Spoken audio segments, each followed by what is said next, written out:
love with the beautiful but aloof witch Olivia. Olivia is always around her friends, Maria, the type Malvolio, and a nerdy little witch named the Clown.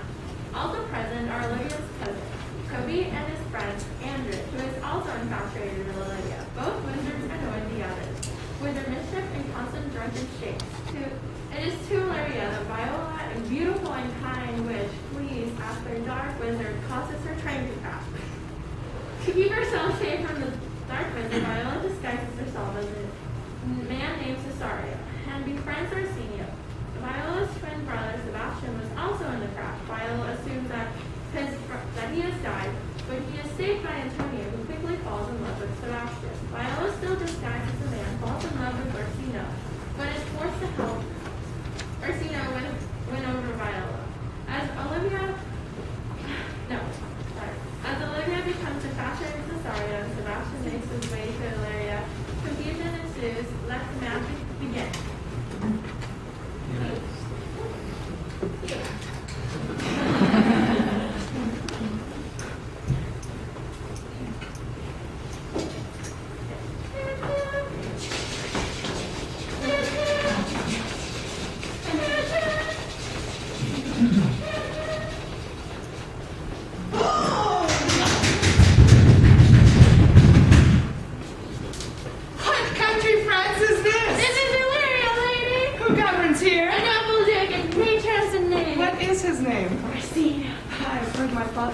He was a bachelor then. And so is now. And then I was fresh and murmured that he did think I love with fair Olivia. There is a fair behavior in thee, captain, and though that nature with the beauteous fall, I prithee and I'll pay thee bounteously. Conceal me what I am and be my aid. For such disguise as help me shall become the form of my intent. I'll serve the Duke. Thou shalt present me as a eunuch to him. Be you his eunuch, and your view I'll be. When my tongue blabs, let my eyes. And I thank thee. Leave me on.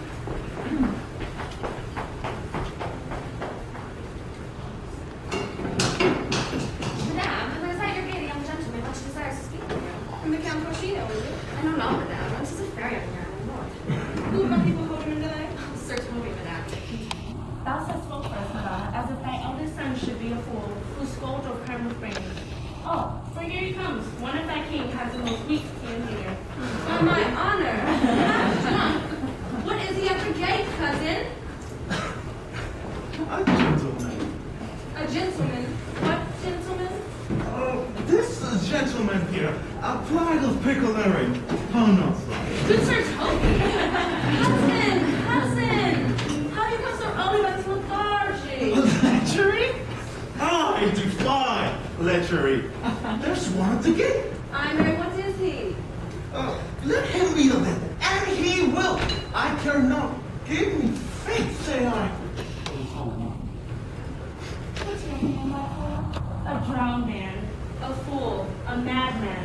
One drought above heat makes him a fool, the second mads him, and a third drowns him. Go down and look at the crowner, seek the crowner. Go look after him. He is but mad yet, Madonna, and the fool shall look to the madman. Give me my coat. Come throw it over my face. We will once more hear, O citizens, in the sea.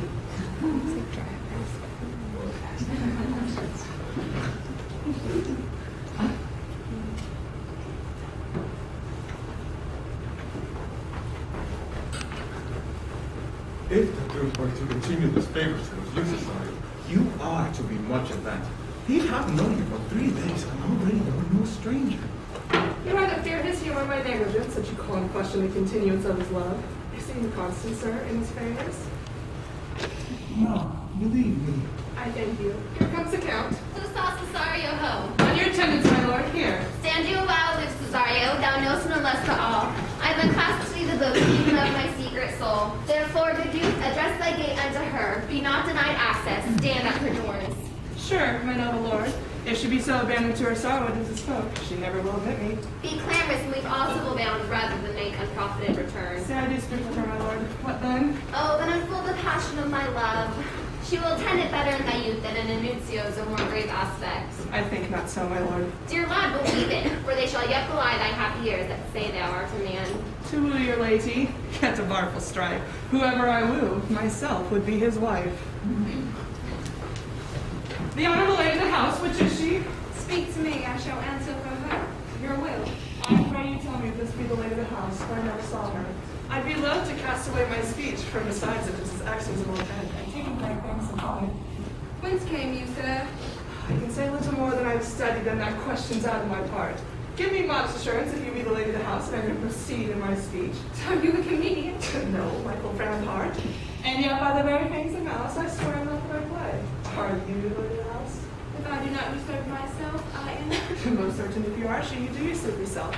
For what is yours to bestow is not yours to reserve. But this is from my commission. I will, on with my speech, in your praise, and then show you the heart of my message. Comes what is important in it. I forgive you the praise. Alas, I took great pains to study it, and 'tis poetical. It is more like to be feigned. I couldn't keep it in. I heard you were saucy at my gates, and allowed your approach rather than to wonder at you than hear you. If you be not mad, be gone. If you have reason, be brief. This is not the time and mood for me to make one and so a skipping a dialogue. You hoist sail, sir. Here lies your way. No, be smaller. I'm to hold you a little longer. Tell me your mind. I'm a messenger. Sure you have some hideous matter to deliver, when the courtesy of it so fearful. Speak your office. It alone concerns your affair. I bring no overture of war, no taxation of homage. I hold the olive in my hand. My words are full of peace's matter. What I am and what I will live seeking is maidenhood. To your ears, divinity. To any others, profanation. Give us this place a man who hears divinity. Now you, sir, what is your text? Good, madam.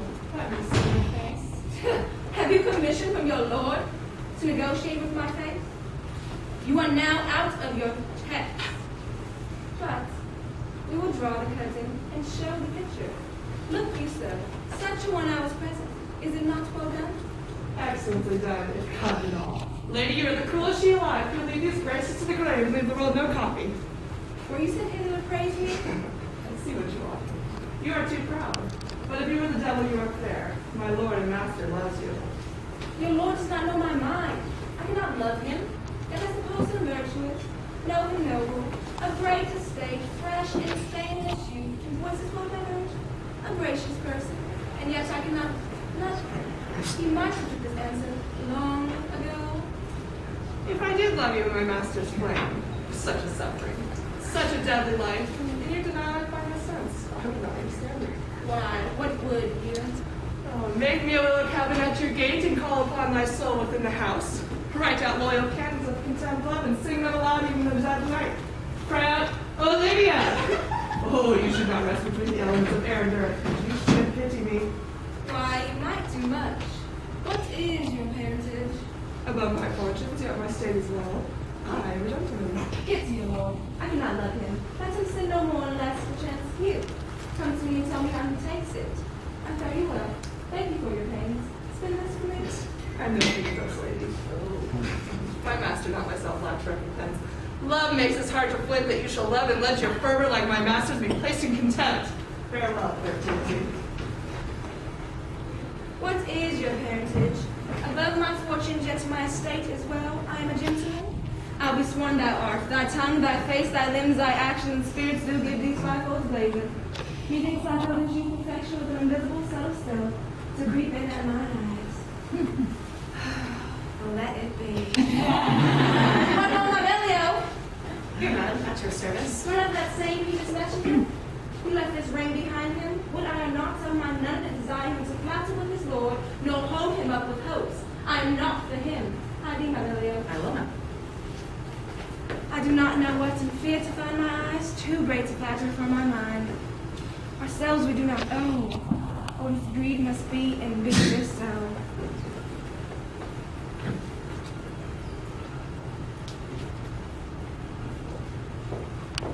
But yet know of you whether you are found. Oh, my good Antonio. You must know of me. My name is Sebastian. My father was that same Sebastian of Messany, whom I'm sure you have heard of. He left behind himself, myself, and a sister, both born within the hour. If the heavens had been pleased, it would have so ended. But you, good Antonio, altered that for some hour before you rescued me from the breach. Please forgive me for your troubles. If you will not murder me for my love, let me be your servant. he will not undo what you have done, that is, kill him whom you have recovered, desire it not. Fare thee well. I am off to the countless and knows good. The gentleness of all the gods govern thee. I have many enemies in Ursina's court, else that are very shortly see thee there. But, come what may, and do adore thee so, that danger shall thwart in Africa.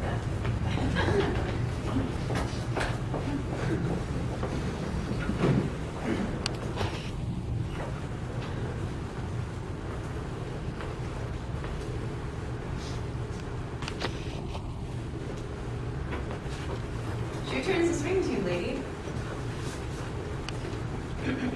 Sir, she returns this ring to you. She would have, you would have saved me my pains of having it taken away yourself. She adds, moreover, that you should put your lord into a desperate assurance she will do none of him. And one thing more, that you never come so hardy again to our gates, unless it be to report your lord's taking of this. Receive it so. She took the ring of me. I'll none of it. Come, sir, you peevishly threw it at her, and so her will be done, should so be returned. If it be worth stooping for, there it lie in thine eye. If not, then be it his who finds it. I left no ring with her. What means this lady? Fortune forbid my outside had not charmed her. She made good view of me, indeed so much, that surely thought her eye had lost her tongue, for she did speak and starts distractedly. She loves me sure, the cunning of her passion, none of my lord's ring, why he sent her none. I am the man, if it be so, as 'tis poor lady she were better love a dream. Disguise, I see the art of wickedness, my master loves her dearly. And I, poor monster, form as much on him, and she mistaken seems to dote on me. What will become of this? As I am man, my state is desperate for my master's love. As I am woman, now, alas, the day. What fruitless sigh shall poor Olivia breathe? O time, thou must untangle this, not I, it is too hard a knot for me to untie.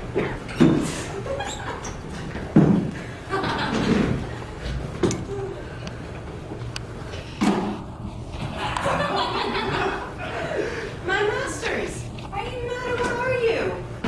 Are you of no wit, manners, or honestly gabbling like tigers at this time of night? Trying to make an alehouse out of my lady's house? You lie. I'm not more than a steward. You think just because you're virtuous, that is gonna cakes and ham for you? The odds are right. Go, sir. Fetch your shame with crumbs. A scoop of wine, Maria. Mistress Mary, if you prize my lady's favor anything more than contempt, you would give no further meanings for this insult. She shall know this by my hand. Shake your hands. Twere as good a deed as to drink when a man's a hungry, and to challenge in the field and the right promise in the next war. Don't now. I'll write thee a challenge or deliver thy indignation by word of mouth.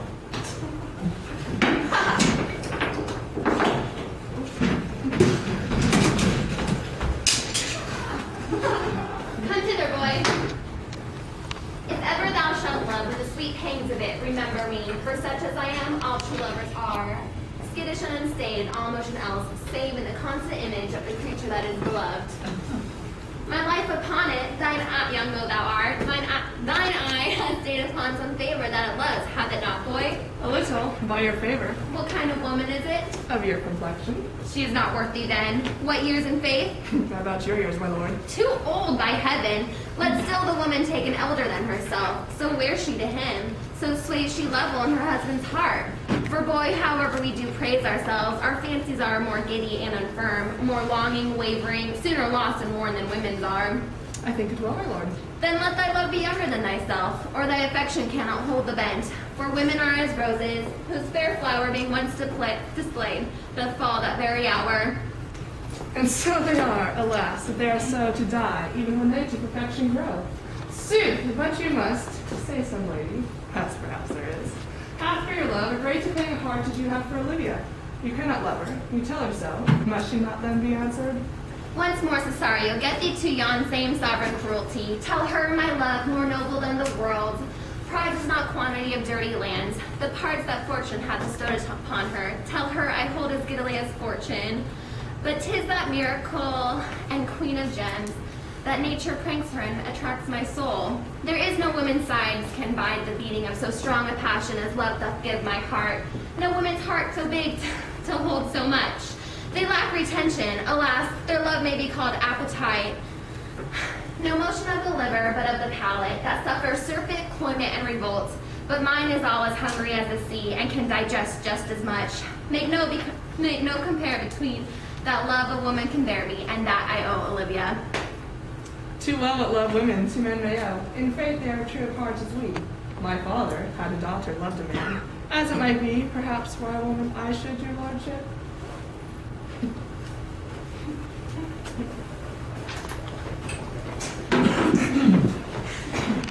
Will you encounter the house? My niece is deceased. You should enter. I am bound to miss her. I mean, she is a list of my language. I mean, to go, sir, to enter. Very important. Leave me to my hearing. Give me your hand, sir. 'Twas never merry world since lowly fame was called compliment. Your servant to the Count Orsino, you? And he is yours, and his must needs be yours. Your servant is your servant, madame. For him? I think not on him, for his thoughts. Were they filled with blanks rather than filled with me? Madame, I've come to wet your gentle thoughts on his behalf. Oh, by your leave, I pray you.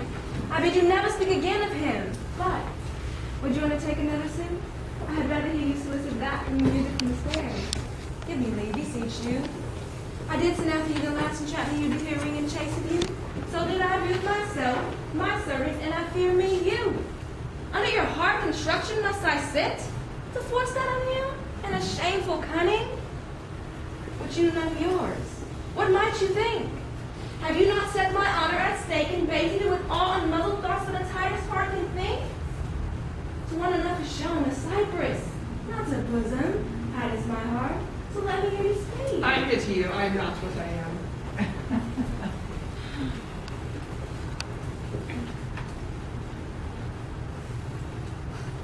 No, Vic, I'll not stay a jot longer. Thy reason, Bill Benham, give thy reason. Mary, I saw your niece do more favors for the Count's serving than she ever bestowed upon me. I saw it in the orchard. Did you see the wild old boy? Tell me that. It's plain as I see you now.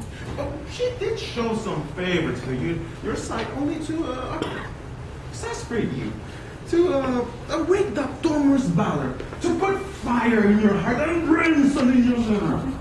Speaking of an apotheker, redeem it by some laudable attempt at either valor or policy. Granted me anyway, it must be with valor. For policy I hate. Why then build thy fortress upon the basis of valor? Challenge me, the Count's youth, to fight with him. There is no other way but this, Sir Andrew. Where shall I find you? We'll call it the cubicle.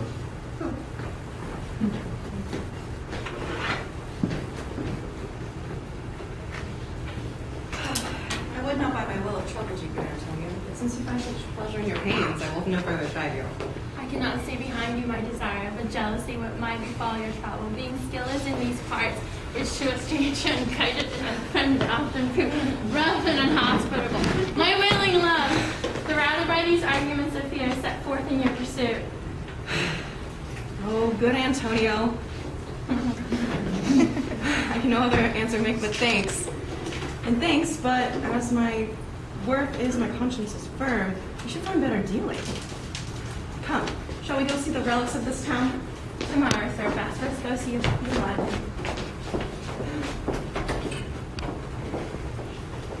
Madame, the young gentleman of the court Orsino's returned. I can hardly retreat him back. He intends your ladyship's hanging. Oh, come to him. Let his fellow be looked to. That's much about a special care for me. I will not have him carry for half my dowry.